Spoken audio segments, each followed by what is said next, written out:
So we consider the variational setup in dimension n equals 3. Let xn be the unit hypercube and fix antipodal pair of vertices in xn. Consider the following variational problem. So we'll look at this in dimension n equals 3. We find a smooth embedded surface S is a subset of x3 of revolution constant positive Gaussian curvature that has the chosen antipodal vertices as cone points and encloses maximal volume among all such surfaces with these constraints.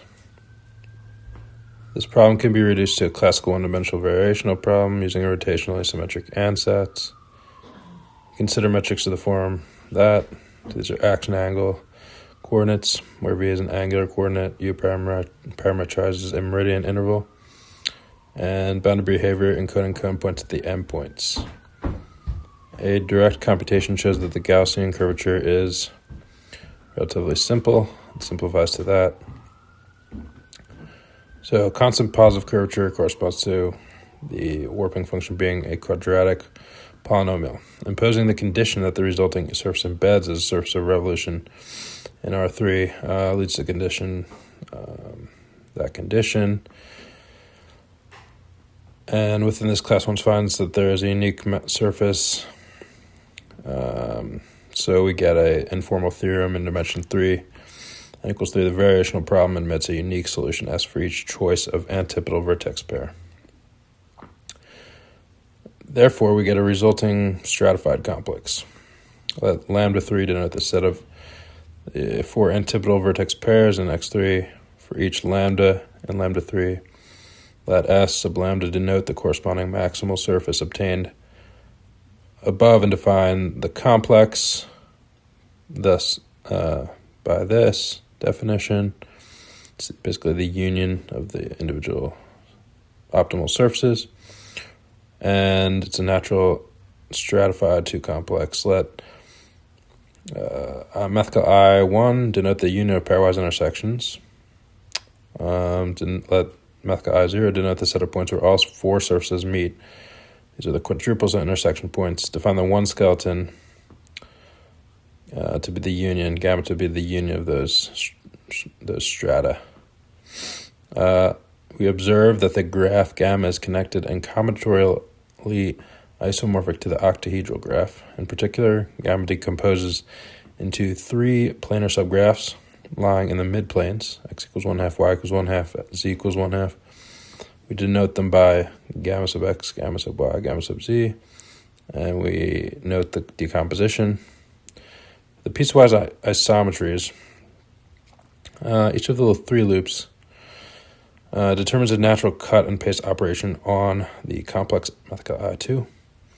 The piecewise isometry is defined as here a map delta maps methyl I2 to methyl I2, and it's defined by cutting I2 along one of the planar subgraphs, rotating one of the resulting halves by plus or minus 90 degrees, and regluing along the cut. On each piece, delta acts by an intrinsic isometry. So such maps preserve the combinatorial type of gamma and induce automorphisms on the fundamental group. We can let pi of methyl I2 denote the finite group generated by these piecewise isometries. The group pi is isomorphic to the Rubik's Cube group, the Rubik's Cube pocket cube group, with generators corresponding to the 3 basic plus or minus 90 degree cut and rotate moves along these gamma sub x, gamma sub y, gamma sub z. So the spectral motivation. The motivation for the above construction is spectral. The surfaces S sub lambda have isolated conical singularities at the cube vertices, and near each cone point, the Laplace Beltrami operator admits separation of variables in polar coordinates. Locally, the eigenvalue equation, we get the eigenvalue equation there, where delta sub lap denotes the Laplacian, not to be confused with the above delta piecewise isometry. So that eigenvalue equation reduces to a family of radial ordinary differential equations whose L2 solutions are given by modified Bessel functions of the second kind, as in the standard analysis of Laplacians on manifolds with conical singularities. It is unclear to me how this radial spectral propagation behaves globally once one incorporates the non-trivial cut-and-paste dynamics generated by the PI group.